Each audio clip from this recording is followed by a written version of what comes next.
Welcome to JSP academy. Social content practice bits. ఈ క్రింది వాక్యాలలో సరికానిది. Option 4 right answer. సరైన వాక్యాలు: దక్షిణ అమెరికాలోని బ్రెజిల్లో కోకోనా బీచ్ ఉంది. ఆఫ్రికా ఖండంలో లిబియా దేశంలో సహారా ఎడారిలో కొంత భాగం ఉంది.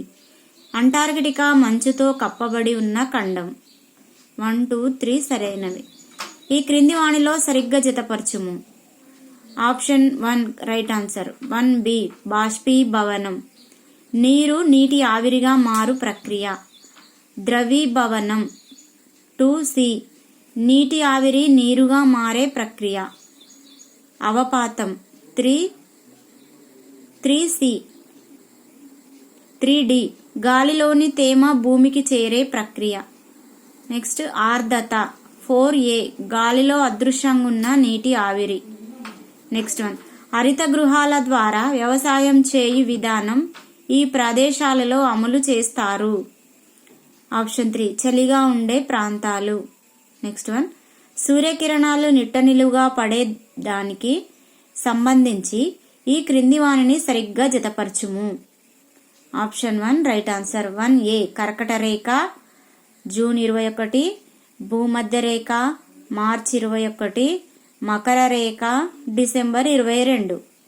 నెక్స్ట్ 1 అక్షాంశాలకు సంబంధించి ఈ క్రింది వాణిలో సరికాని వాక్యం. Option 3 right answer.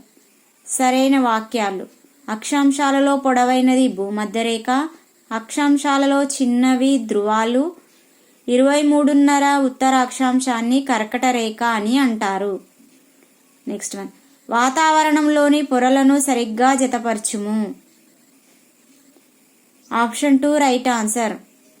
1C ట్రోపో ఆవరణం, శీతోష్ణ స్థితి వర్షపాత అంశాలు ఈ పొరలో ఉంటాయి.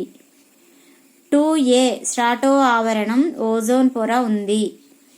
3 మిసో ఆవరణం, 3D ఉల్కలు కాలిపోతాయి. 4 థర్మో ఆవరణం, B రేడియో అయాన్లు ఉంటాయి. నెక్స్ట్ 1 ఈ క్రింది వాణిలో శీతల సముద్ర ప్రవాహం కానిది వచ్చేసి కురుషివో ప్రవాహము. నెక్స్ట్ 1 ఈ క్రింది వాక్యాలను సరిగ్గా పరిశీలించి అవి ఏ పంటకు ఉద్దేశించినవో గుర్తించండి. ఆప్షన్ 3 పప్పు ధాన్యాలు. నెక్స్ట్ 1 పరిశ్రమలకు సంబంధించి ఈ క్రింది వాక్యాలలో తప్పుగా ఉన్నదానిని గుర్తించుము. జనపనార ఉత్పత్తులలో భారతదేశం ప్రపంచంలో మొదటి స్థానం. ప్రపంచం పంచదార ఉత్పత్తిలో భారతదేశం 2వ స్థానంలో ఉంది. బెల్లం కండసారి ఉత్పత్తిలో భారతదేశంలో 3వ స్థానంలో ఉంది. ప్రపంచంలో ముడి ఉత్పత్తిలో భారతదేశం 9వ స్థానంలో ఉన్నదనేది రాంగ్ ఆన్సర్. 4th 1. నెక్స్ట్ 1 భారతదేశం ఈ అక్షాంశాలు రేఖాంశాల మధ్య విస్తరించి ఉంది.